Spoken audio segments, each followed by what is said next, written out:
San ജന്നാരോ അല്ലെങ്കിൽ ജനുവാരിയസ് എന്നും അറിയപ്പെടുന്ന വിശുദ്ധൻ തൻ്റെ 15-ാം വയസ്സിൽ ബെനവെന്തോയിലെ ഇടവക വൈദികനായും 20-ാം വയസ്സിൽ നേപ്പിൾസിലെ ബിഷപ്പായും നിയമിതനായി. അന്ന് ഡയോക്ലീഷ്യൻ്റെ മതപീഡന കാലത്ത് ബിഷപ്പ് അവിടെയുള്ള ക്രിസ്ത്യാനികളെ സംരക്ഷിക്കുകയും കൂടാതെ തൻ്റെ ജനത്തെ പിടിച്ചുകൊണ്ടുപോകുന്ന അധികാരികളെ തടയുകയും ചെയ്തിരുന്നു. ഒരിക്കൽ പോസുവേലിയിലെ ജയിലിൽ തൻ്റെ സുഹൃത്തുക്കളെ സന്ദർശിക്കുന്നതിനിടയിൽ പടയാളികൾ ബിഷപ്പിനെ പിടികൂടി കരടികൾ കിട്ടുകൊടുത്തു. എന്നാൽ കരടികൾ ശാന്തമായി അദ്ദേഹത്തിൻ്റെ കാൽക്കൽ ഇരിക്കുന്നത് കണ്ട് അവർ അദ്ദേഹത്തെ തീച്ചൂളയിലേക്ക് എറിഞ്ഞു. പൊള്ളലൊന്നും ഏൽക്കാതെ അവിടെ നിന്നും രക്ഷപ്പെട്ടെങ്കിലും ശേഷം പല പീഡനങ്ങളിലൂടെ കടന്നുപോയ അദ്ദേഹം ഒടുവിൽ ശിരച്ഛേദം ചെയ്യപ്പെട്ടു. ഇതറിഞ്ഞ യൂസേബിയ എന്നൊരു ഭക്ത സ്ത്രീ അദ്ദേഹത്തിൻ്റെ രക്തം കുപ്പിയിൽ ശേഖരിച്ചു.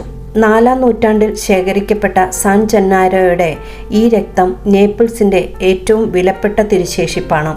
ഖരരൂപത്തിലിരിക്കുന്ന രക്തക്കട്ട ദ്രാവക രൂപത്തിലാകുന്നു എന്നതാണ് ഇവിടുത്തെ തിരുനാളിൻ്റെ വലിയ പ്രത്യേകത. ഈ രൂപമാറ്റം സംഭവിക്കാത്തപ്പോൾ അശുഭ സൂചനയായും മാറ്റം സംഭവിക്കുന്നത് ശുഭ സൂചനയായും നഗരവിശ്വാസികൾ കണക്കാക്കുന്നു.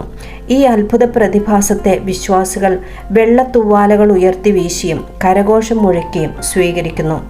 ഫ്രാൻസിസ് മാർപ്പാപ്പയും ഈ അത്ഭുത കാഴ്ചയ്ക്ക് സാക്ഷ്യം വഹിച്ചിട്ടുണ്ട്. വർഷത്തിൽ 3 തവണ വിശുദ്ധ ജന്നാരോയുടെ തിരുനാൾ ആഘോഷിക്കപ്പെടുന്നു. ദൈവം അനുഗ്രഹിക്കട്ടെ. ആമേൻ.